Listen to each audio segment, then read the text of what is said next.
Alors je décortique un message parce qu'il est parfaitement typique. C'est pas du tout un truc marginal ou étonnant. C'est réellement ce qu'on pourrait appeler une réplique académique des musulmans sur Twitter. Donc c'est une moyenne parfaite, si vous voulez.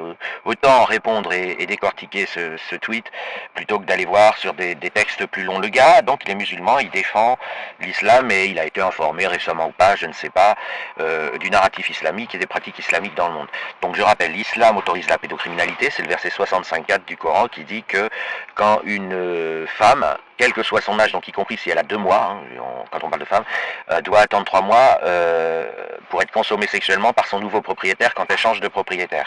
Donc c'est le verset Sourate 65, verset 4 du Coran. Mais quand je dis quel que soit son âge, soyons précis, le Coran insiste. C'est pas le Coran ne précise pas, donc on peut imaginer. Non, c'est pas ça. C'est le Coran précise, y compris pour celles qui n'ont pas encore leur règle, c'est-à-dire les petites filles. Voilà, donc il ordonne aux propriétaires de femmes et de petites filles, quand un propriétaire A renonce à une fillette, F, et qu'un propriétaire B prend possession de cette fillette F, le propriétaire B doit attendre 3 mois avant de la consommer sexuellement afin de se prémunir contre une grossesse qui signifierait que c'est le père, le propriétaire A, et non pas le père, le propriétaire B. Voilà. Par ailleurs, le narratif académique de l'islam dit que leur soi-disant prophète Mohammed a acheté une petite fille de 6 ans qui s'appelait Aïcha et a commencé à la violer répétitivement à 9 ans. Ils sont confrontés à ces textes qui sont parfaitement assumés et du coup vous avez plusieurs mouvements de communicants, d'avocats de l'islam sur les réseaux sociaux. Alors le premier, majoritaire et qui assume totalement, ça lui fait rien, il s'en fout, il dit c'est comme ça, ce sont les ordres d'Allah, la pédocriminalité c'est naturel, c'est autorisé, on en profite et on pratique. Alors ce groupe, à la fois majoritaire sur les réseaux sociaux en termes d'avocats de l'islam qui viennent discuter avec les islamo-critiques, il est aussi accompagné du groupe des musulmans dans le monde qui va entre aujourd'hui 2025 et 2100, ce sont des données officielles de l'UNICEF, exterminer 1 milliard de petites filles. Alors pour donner une idée de ce que c'est, ça fait 14 millions chaque année. Pour donner une idée du gigantisme de ce débit génocidaire, je vous dis, en dehors de l'islam, la totalité des massacres, invasion des Amériques par les Européens, esclavage, Shoah, tout, là, vous additionnez tous les massacres, tous les génocides, toutes les guerres de l'histoire humaine. Vous les additionnez tous. Dans toute l'histoire humaine, tout ce qui n'a pas été accompli par l'islam. Vous calculez le débit.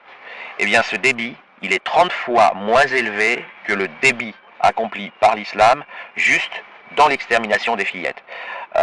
Le monde a vécu avec un débit hors islamique de 500 000 morts exterminés dans des combats, des génocides, des massacres par an.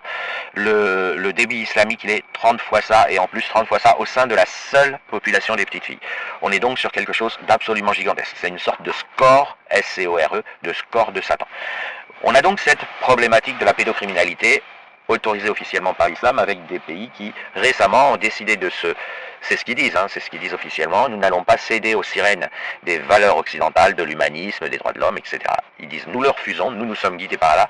Et donc vous avez divers pays qui ont réinstitutionnalisé de manière officielle, même si ça n'avait jamais disparu, les marchés aux petites filles. L'Irak vient de voter une loi pour la réinstitutionnalisation, la réouverture de marchés aux petites filles, pour que des propriétaires de 50, 60, 70 ans aillent acheter des petites filles sur les marchés. Les talibans ont carrément pris toute leur population féminine et l'ont réduite à ça, à être des marchandises donc interdites de tout, et puis un propriétaire vient en choper 1, 2, 3, se sert, et puis voilà.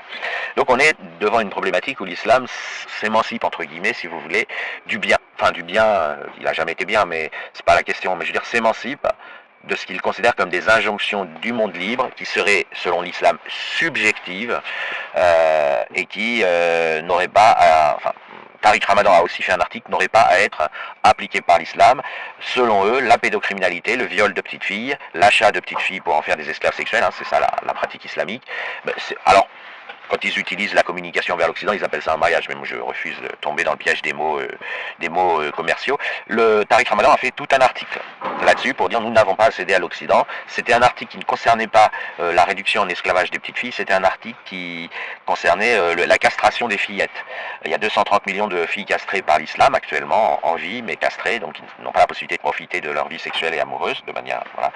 Et Tariq Ramadan a dit moi je ne suis pas forcément favorable à ce que ça continue, Mais on ne va pas arrêter parce que l'Occident nous le demande. Donc j'ai mis l'article dans ma télé. Maintenant, je voudrais faire une remarque sur le tweet qui est en affiche de la vidéo, parce qu'il est très très très important dans l'aveu qu'il fait. Il vous explique que finalement la condition pour violer une petite fille, parce qu'il y en a beaucoup, ça les tue, hein. C'est très dangereux sur le plan biologique. Bon, sans compter que c'est une torture pire que la mort, c'est pour ça que j'utilise le mot exterminer, ça les tue. Lui, ce qu'il dit, il justifie ça par le fait que la capacité biologique à avoir des enfants suffit. Donc il essaye d'amender un peu la règle islamique qui dit qu'il n'y a pas de limite, et lui il dit il y a une limite, c'est celle qui serait la capacité à avoir des enfants. Donc il faut bien comprendre, ça justifie évidemment le viol, hein, puisque l'Occident, le monde libre, ce qu'il dit, lui, c'est pas ça. Il dit c'est le consentement qui compte, le reste on s'en fout. C'est le consentement. On ne force pas les gens à faire quelque chose contre leur gré, et en particulier dans le domaine du sexe, du viol. Le viol est le pire crime, et à peu près équivalent au meurtre ou à l'assassinat. Après, vous avez des aménagements de peine qui peuvent être discutés, mais globalement, on considère que parce que la personne est restée en vie, alors on fait une petite différence entre la femme violée puis tuée, et la femme violée puis laissée en vie, en Occident, mais bon, ça varie, en théorie, si vous voulez, entre 20 et 30 ans de prison dans les deux cas. Après, c'est des nuances. Donc son tweet, ce qu'il exprime, c'est que la notion de viol n'existe absolument pas, c'est la notion de ne pas détruire la marchandise. On est exactement sur le paradigme de la marchandise.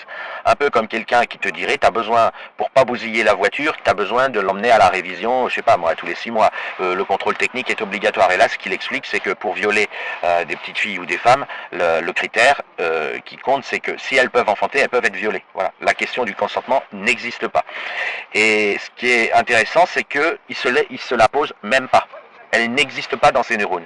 C'est-à-dire que même si vous allez insister, discuter avec lui, il va toujours ramener ça à la biologie, à dire que y a des filles de 9-10 ans dans le monde qui peuvent avoir des enfants, elles sont donc susceptibles d'être données, d'être vendues ou données. En général, on appelle c'est vendu. Hein. En islam, il y a un système de prix d'achat obligatoire. Vous devez payer la fille.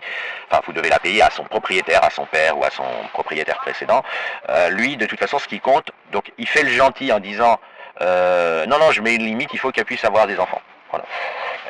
C'est très intéressant de voir que dans une discussion polémique, parce qu'il est en train de discuter avec des islamo-critiques, il fait finalement il fait le jeu, enfin, il avoue la maladie qu'il y a dans sa tête. C'est pas une maladie, c'est un handicap, c'est une absence de considération.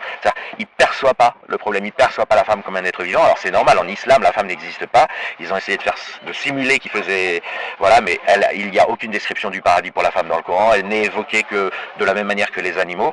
Mais du coup, ils ont été obligés de construire post-Coran une théorie qui viendrait justifier qu'elle n'existe pas dans le Coran, qu'elle n'existe pas en tant qu'être reconnu, vivant, égal de l'homme, etc.